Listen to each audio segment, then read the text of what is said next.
Salam alaikum wa rahmatullahi wa barakatuh. Aujourd'hui, dans cette vidéo-là, on va commencer à travailler sur le chapitre 6, qui est le dernier chapitre du programme pour cette année. Donc, le chapitre 6, comme vous le savez bien, c'est un chapitre qui concerne les équations différentielles de premier ordre. Bien. Alors, on va voir 5 points. Premier point, on va faire un petit rappel sur les équations différentielles, donc quelques généralités. Puis on va parler des méthodes numériques à un pas. Puis on va parler des systèmes d'équations différentielles ordinaires de premier ordre, des équations d'ordre supérieur. Puis on va parler de méthodes d'Euler implicite. Et finalement, on va parler des problèmes aux conditions en limite. Alors, dans la vidéo d'aujourd'hui, on va traiter uniquement les deux premiers points. Commençons par quelques généralités.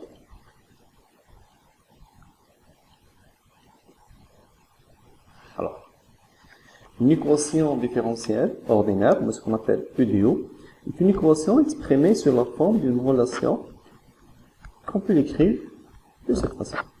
Comme vous le voyez ici. Alors, c'est une fonction de y, y', jusqu'à yn. C'est quoi y? On commence toujours par poser la question, c'est quoi y? Y est une fonction, c'est la fonction inconnue qu'on doit déterminer. Donc, c'est une fonction qui est définie dans un intervalle, sous un intervalle i, qu'on doit déterminer. Alors, on remarque ici qu'on a une relation entre y et ses différents successifs. Donc, ces différents dérivés successifs. Première dérivée, deuxième dérivée, ainsi de suite. Alors, si on va aller jusqu'à la pm dérivée, on dit P, c'est l'ordre de l'équation différentielle. Alors, si on a utilisé uniquement la première dérivée, ça sera une équation d'ordre 1, le premier ordre. Si on utilise la première et la deuxième dérivée, ça sera une équation d'ordre 2. Si on utilise uniquement la deuxième dérivée, ça sera aussi une équation d'ordre 2. Ainsi de suite. Alors, la fonction g ici s'appelle second membre de l'équation. Si elle est nulle, on dit que l'équation est homogène. Alors, notre but pour les équations différentielles, c'est bien sûr de déterminer cette fonction inconnue. Voilà ce qu'on peut dire ici. Dans les équations différentielles, les inconnues sont des fonctions. Résoudre une équation différentielle, c'est chercher toutes les fonctions différentielles sur un intervalle i qui satisfait l'équation. On dit aussi intégrer l'équation différentielle. Alors, on ne doit jamais oublier notre but. Notre but, c'est de chercher une fonction qui est la solution de l'équation différentielle.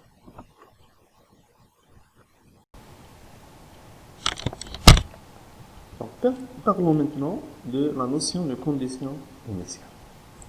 Alors, comme vous le savez bien, si on veut intégrer une fonction, la primitive de cette fonction n'est pas unique.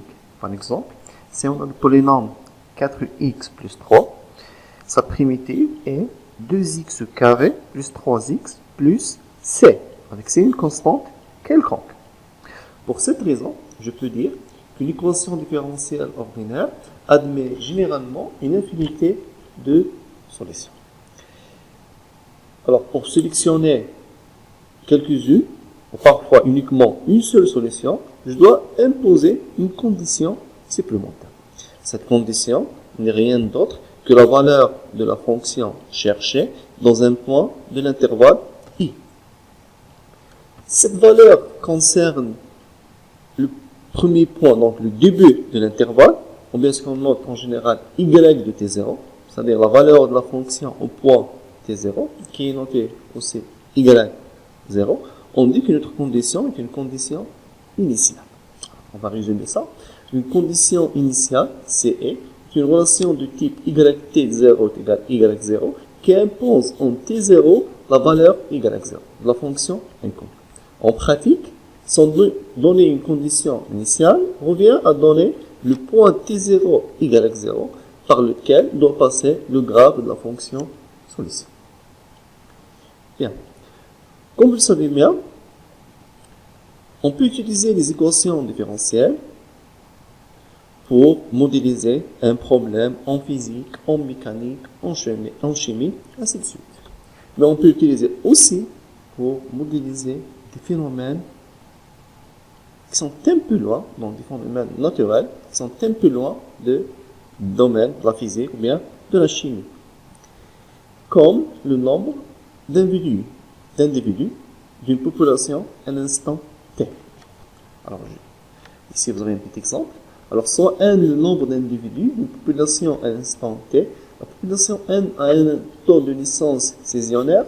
Le taux de décès est proportionnel au nombre d'individus au carré. On considère enfin un terme indépendant de la taille de temps. Par exemple, si cette étude modélisait les villages de saumons, ce terme représente les saumons pêchés. On a alors l'équation différentielle suivante. Donc, cette équation représente la variation du nombre d'individus n en fonction de temps. Alors, si on a cette fonction-là, on va poser deux questions. La première question, c'est de trouver toutes les solutions de l'équation différentielle, puis trouver la solution qui vérifie la condition initiale. On va ce qu'on appelle problème de Cauchy. Alors, c'est quoi un problème de Cauchy? Si on va donner la définition du problème de Cauchy. Alors, s'il vous plaît. Alors, soit f est une fonction définie de r au carré dans r, une fonction donnée, et y' la dérivée de y par rapport à t. On appelle problème de Cauchy le problème de trouver une fonction y. Là, cette fonction est définie dans un intervalle i, bien sûr un intervalle i, définie sur un intervalle i tel que y' de t est égal à f de t y de t, quel que soit t appartient à i, et y de t0, y0. Bon, tout à fait au début, ça c'est une équation différentielle d'ordre 1, et ça c'est une condition initiale. Donc si on a une équation différentielle d'ordre 1, plus une condition initiale, on appelle ça problème de Cauchy. Alors, quelles sont les conditions pour que ce problème admet une solution? C'est la fonction f obéit à la condition de Lipschitz, c'est-à-dire f de x égale 1 moins f de x égale 2 en valeur absolue est inférieur ou égal à une constante k fois y1 fois la valeur absolue de y1 moins y2, quel que soit x compris entre 1 et b, et quel que soit y1 y2 pour un réel k positif, indépendant de y1 et y2, alors 1 admet une solution unique sur A. Je répète. Alors, c'est la condition f obéit à la condition de Lipschitz, c'est-à-dire f de x égale 1 moins f de x égale 2 en valeur absolue est inférieure ou égal à k fois y1 moins y2 avec k une constante, un nombre réel, et y1 y2 quelconque. Alors, le problème de Cauchy admet une solution unique sur l'intervalle A. Bien sûr, l'intervalle AB, c'est l'intervalle dans lequel on trouve les x. Bien. On peut dire aussi que la condition de Lipschitz vérifiée pour toute fonction f, telle que la dérivée partielle de f par rapport à y, existe et bornée dans le domaine considéré. Alors, si cette condition de Lipschitz est vérifiée, alors le problème de Cauchy admet une solution unique. Commençons maintenant à parler des méthodes qui nous permettent de résoudre ces équations différentielles. Alors, tout à fait au début, on a déjà dit que la résolution d'une équation différentielle consiste à chercher une fonction qui vérifie cette équation. Malheureusement, si on travaille avec les méthodes numériques, on ne va pas chercher une fonction, mais plutôt la valeur approximative de la fonction dans des points bien déterminés. On va lire ensemble dans ce paragraphe. Alors, avec les outils numériques de résolution d'équations différentielles, il n'est plus possible d'obtenir une solution pour toutes les valeurs de la variable indépendante t. On obtient plutôt une approximation de la solution analytique seulement à certaines valeurs de t notées ti et distance d'une valeur hi. Ti plus 1 moins t. Bien sûr, le hi, c'est le pas. En général, ce pas est constant. Bien. On note y de ti, bon, ça c'est une notation importante. Alors, y de ti, c'est la solution analytique de l'équation différentielle en t égale ti. C'est-à-dire, c'est la valeur exacte de la solution au point ti. Par contre, si on note yi, pour dire la solution approximative de l'équation au point t est égal ti, obtenue à l'aide d'une méthode numérique. Alors, on appelle méthode numérique à un pas, permettant de calculer yn plus 1 à partir d'une seule variable intérieure qui est yn1. C'est-à-dire, la méthode aidée à un pas, c'est on peut calculer la solution au point y de 1 plus 1 à partir de la solution au point yn, ou bien au point tn. Une méthode à r pas est au contraire une méthode qui utilise les r valeurs intérieures, donc yn jusqu'à yn-r plus 1, pour pouvoir calculer yn plus 1. Donc, dans ce chapitre-là, on s'intéresse uniquement aux équations différentielles, aux méthodes numériques à 1. Alors, je peux avoir cette définition, je peux regrouper ça dans cette définition. Les méthodes à un pas sont les méthodes de résolution numérique qui peuvent s'écrire sur la forme yn plus 1 est égal à yn plus hn, donc hn c'est le pas, fois phi de t1 yn hn. Mais vous remarquez bien que la fonction phi dépend uniquement de t1, yn et hn. Si le pas est constant, donc ça sera ici un h, ici aussi un h au lieu de h1. Et c'est le cas général, car on dit que la majorité des méthodes utilisent un pas constant.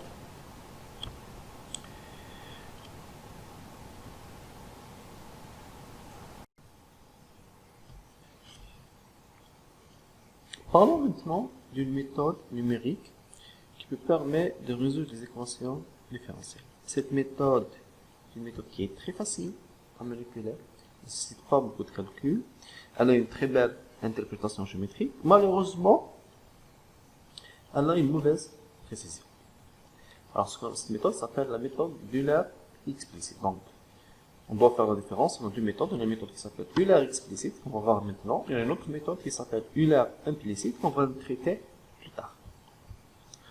Alors, reprenons l'équation différentielle 1 qu'on a déjà vue. Donc, c'est-à-dire, on va utiliser pour définir le problème de Cauchy. Donc, y de t est égal à f de t égale à t, quel que soit t à partir de l'intervalle i, y de t0 est égal à y0. Alors, le but maintenant est d'obtenir une approximation de la solution au point t est égal à t1. Sachant que t1 n'est rien d'autre que t0 plus le pas de temps h. Bien. Pourquoi on s'intéresse à la solution au point t1 et non pas à la solution au point t4? Alors, simplement, ici, on travaille avec des méthodes à un pas. Notre méthode d'Euler explicite, c'est une méthode numérique à un pas. Alors, pour pouvoir, le principe, c'est très simple. Pour obtenir la solution approximative au point t de 1 plus 1, je dois avoir l'information au point t de 1. C'est-à-dire, si je cherche l'information, par exemple, au point t4, je dois chercher la solution au point t3. Pour obtenir celle de t3, je dois chercher celle de t2. Pour obtenir celle de t2, je dois chercher celle de t1. Et pour obtenir celle de t1, je peux faire le calcul directement parce qu'on a l'information concernant le point t0. Alors, tout à fait au début, je ne peux pas calculer un t1 quelconque avant de calculer les points successifs. Maintenant, voilà la solution au point précédent, plutôt. Pas successif, mais c'est précédent. C'est pour ça qu'on s'intéresse à t1, parce que t1 vient après le t0. Alors, ici, le principe est très simple. Donc, avant d'effectuer la première itération, il faut déterminer dans quelle direction on doit avancer. À partir du point t0 égale 0 pour aller au point t1 égale 1.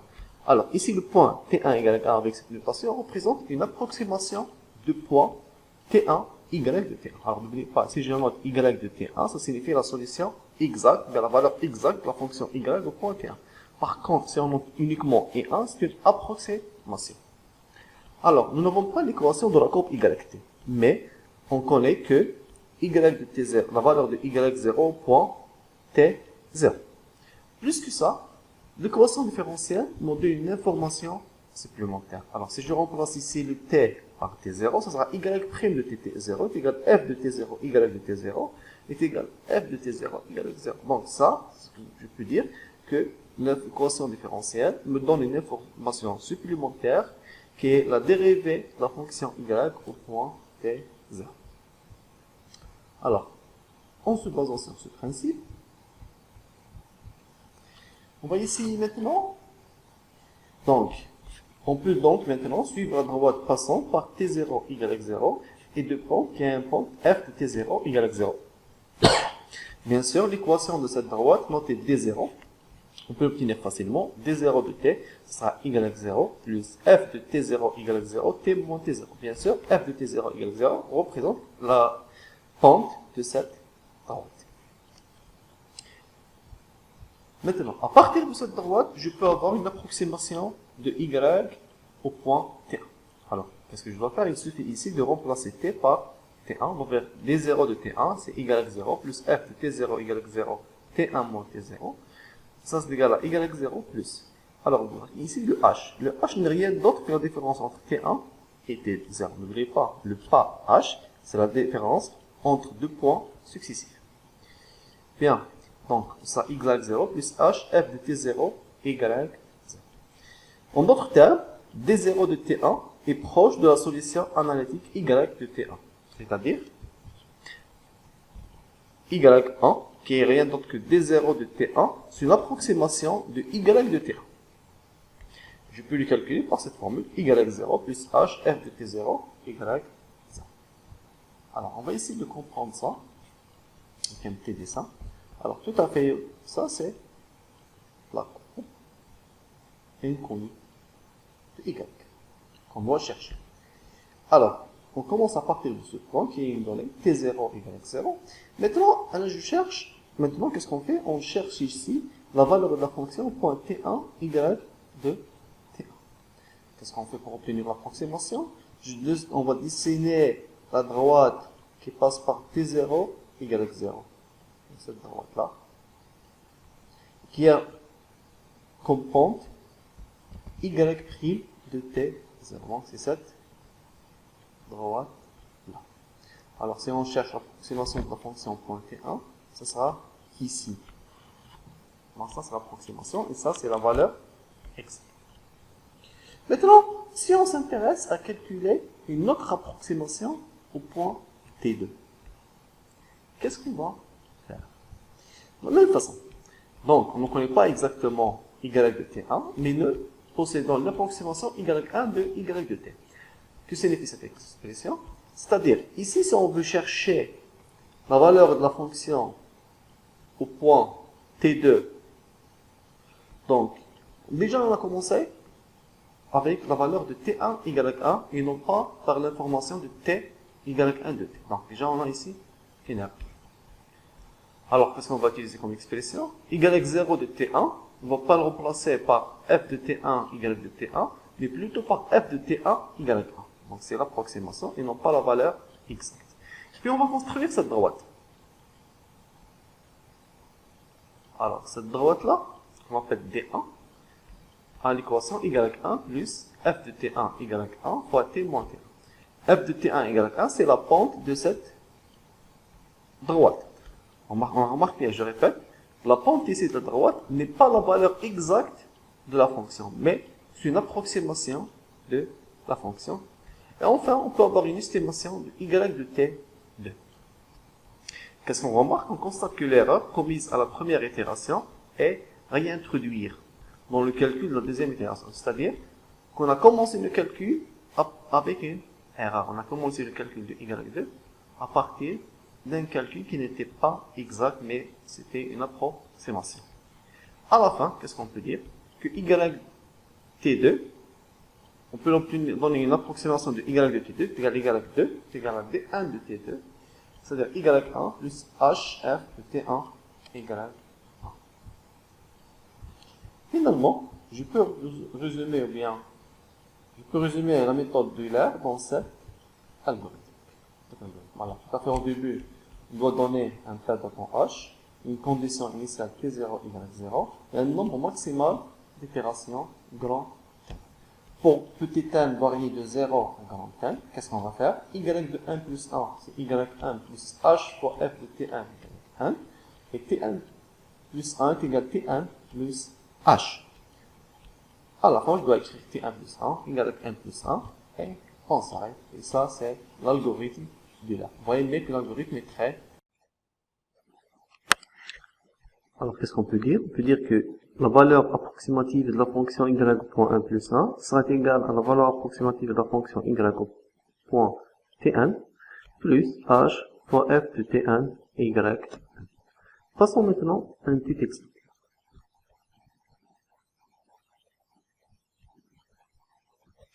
Alors, notre but, c'est de résoudre cette équation. Y' de t est égal à moins y de t plus t plus 1. Donc, cette équation, on peut le résoudre analytiquement sans aucun problème.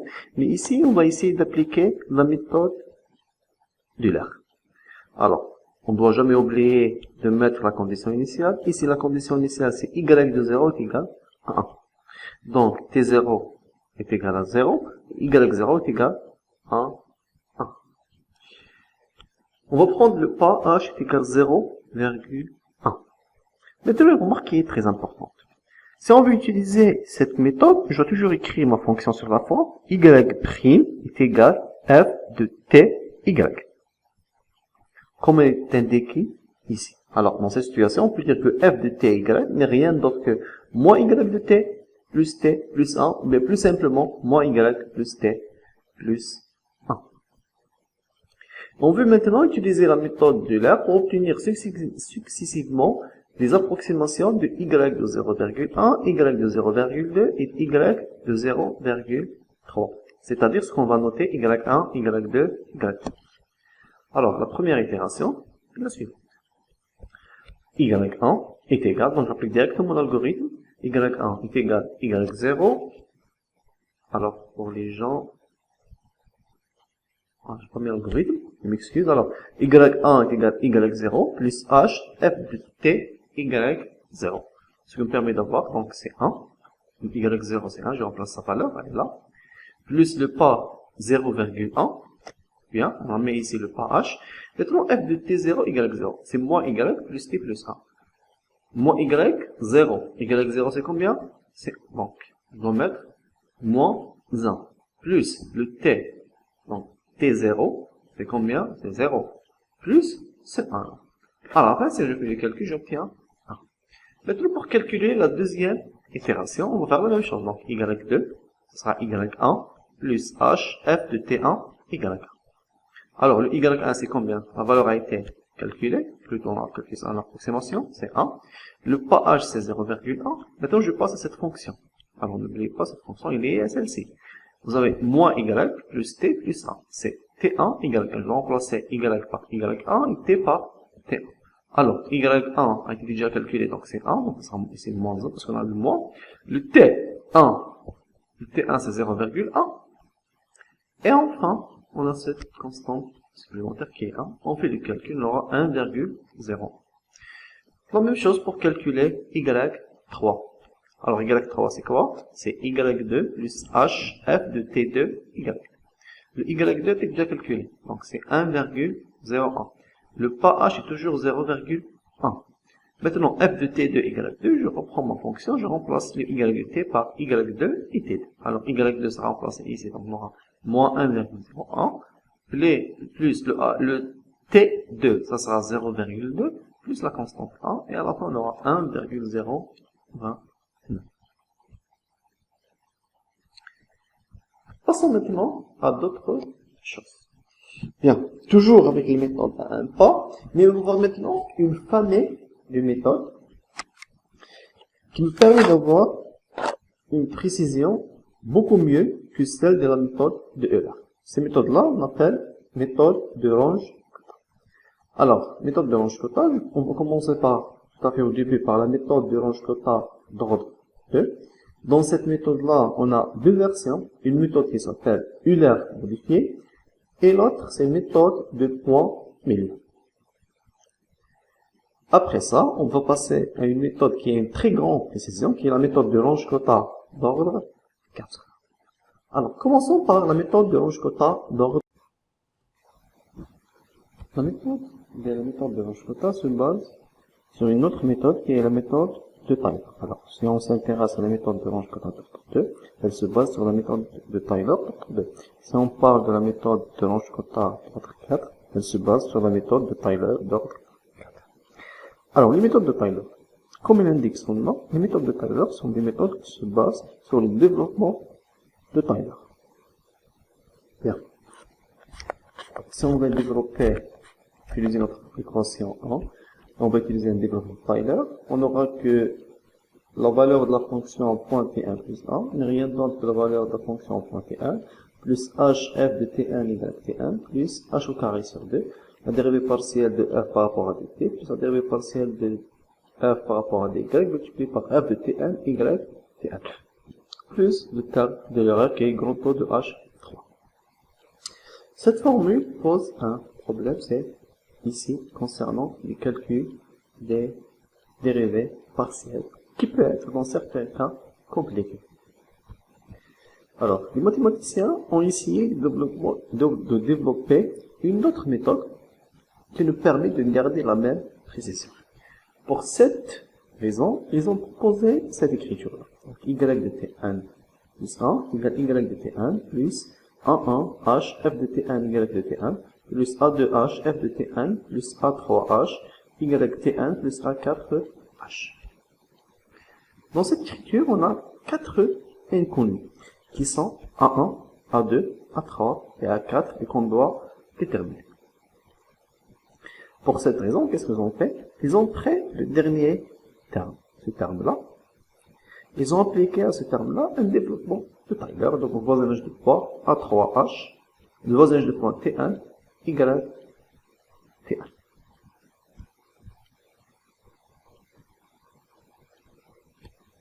Alors, on va développer pour obtenir cette nouvelle écriture. Donc, c'est l'équation 4. Qu'est-ce qu'on va faire maintenant? Je prends cette équation, on va le remplacer ici, à la place de ce terme-là, pour obtenir l'équation 5. Bien. Maintenant, qu'est-ce que je dois faire? Je dois essayer d'appliquer l'identification entre l'équation 2 et l'équation 5. On commence, donc YT1 plus 1, ici YT1 plus 1, YT1, ici YT1. Maintenant, ici on a HF de T1 YT1. Par contre, ici, le même terme multiplié par A1 plus A2. Ce qui signifie que A1 plus A2 sera égal à 1. Le terme suivant, c'est la dérivée partielle de f par rapport à dt. Ici, donc ici multiplié par h au carré sur 2, et ici multiplié par a2 fois a3 fois h au carré. Ce qui signifie que a2 fois a3 est égal à 1 sur 2. Le terme suivant, donc ce terme-là, c'est la dérivée partielle de f par rapport à y fois f de t1 égale à t1 fois h2 sur 2. Par contre, ici, il est multiplié par a2 fois a4.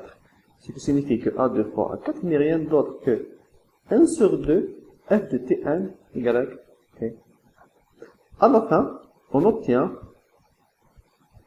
ce système-là. Alors, si on résout ce système, je peux déterminer A1, A2, A3 et A4. Qu'est-ce qu'on peut remarquer? On peut remarquer que ce système est un système surdéterminé. Plutôt sous-déterminé. C'est un système sous-déterminé. C'est-à-dire, le nombre des inconnus est supérieur au nombre d'inconnus. Donc, plutôt, le nombre des inconnus est supérieur au nombre d'équations. Donc, ce système n'admet pas une solution unique, mais une infinité de solutions. Et c'est à nous de décider des solutions qui nous intéressent. Ici, on peut parler de deux versions. La première version s'appelle la méthode d'Euler modifiée. Dans cette situation, on va considérer que A1 est égal à A2 est égal à 1,5, et A3 est égal à 1, A4 est égal à F de T1, Y, T1. Si je prends ces constantes-là, ces valeurs-là, on va le remplacer dans l'équation 3. Avec un petit développement, je peux obtenir l'algorithme de la méthode d'Euler modifiée, qui est une version de la méthode de Runge-Kutta dans votre gamme. L'algorithme est très simple. Toujours, on doit avoir le pas de temps h, la condition initiale, et le nombre maximal d'itérations.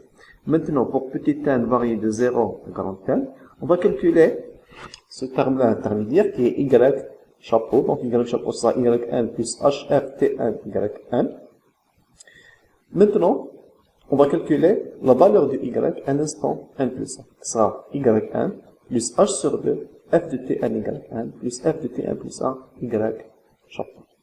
Alors, si vous remarquez bien, ce terme-là se calcule de la même façon que celle de la méthode d'Euler. Alors, c'est comme si on a fait la méthode d'Euler, puis on a fait une correction de la méthode d'Euler. C'est pour ça que cette méthode s'appelle méthode d'Euler modifiée. Finalement, T1 plus 1, c'est T1 plus H, on va écrire T1 plus 1, Y plus 1, et on va répéter ça jusqu'à atteindre le grand thème, puis on s'arrête. Prenons un petit exemple sur ça.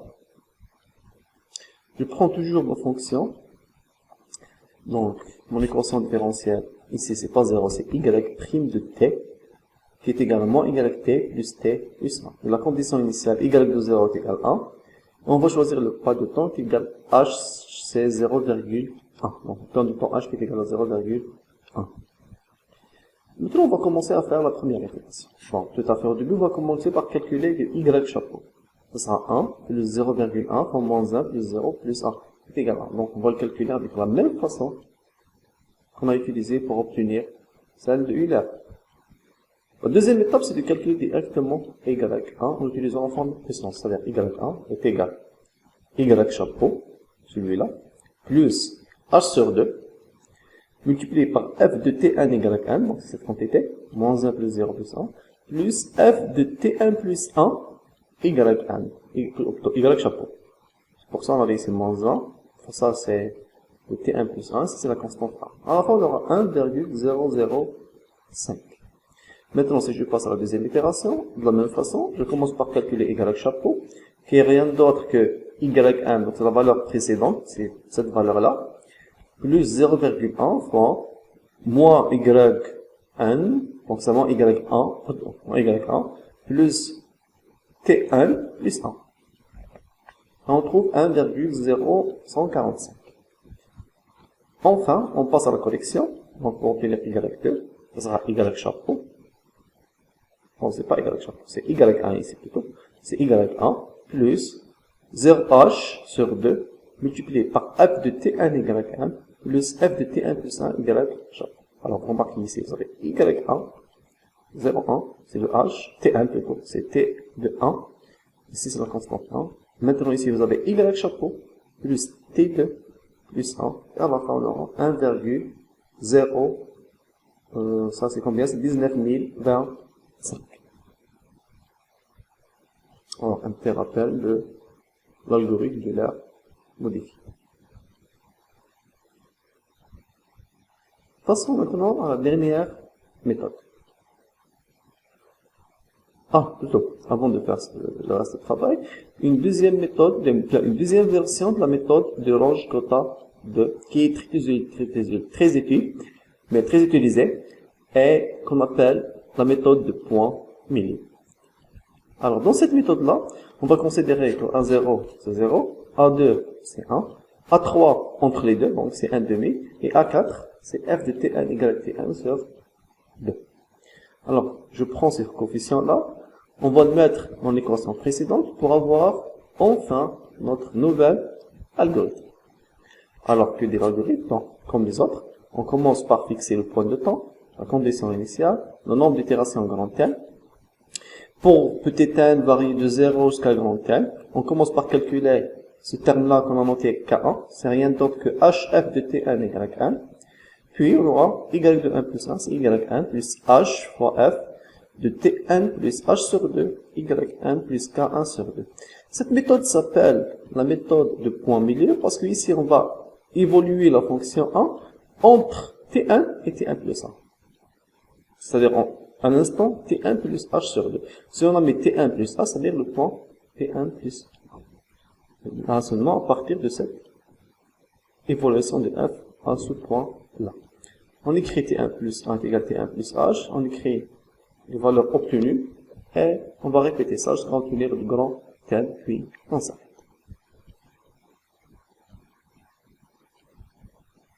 Parlons maintenant de la dernière méthode qu'on va voir aujourd'hui, c'est la méthode de Runge-Kutta d'ordre 4. La méthode de Runge-Kutta d'ordre 4, c'est une méthode qui a une très grande précision. Elle se base sur le développement de Euler d'ordre 5. Alors, si on va voir la démonstration, si on va étudier la démonstration de cette fonction, On va voir que c'est un raisonnement similaire à celle de la méthode de range quadratique 2, mais cette fois, on aura un système avec 8 équations et des infinis. Alors, si on va développer ça, je peux arriver à la fin à 7 algorithmes. Alors, toujours comme les autres, on commence par fixer le point de temps. On commence par fixer le pas de temps h.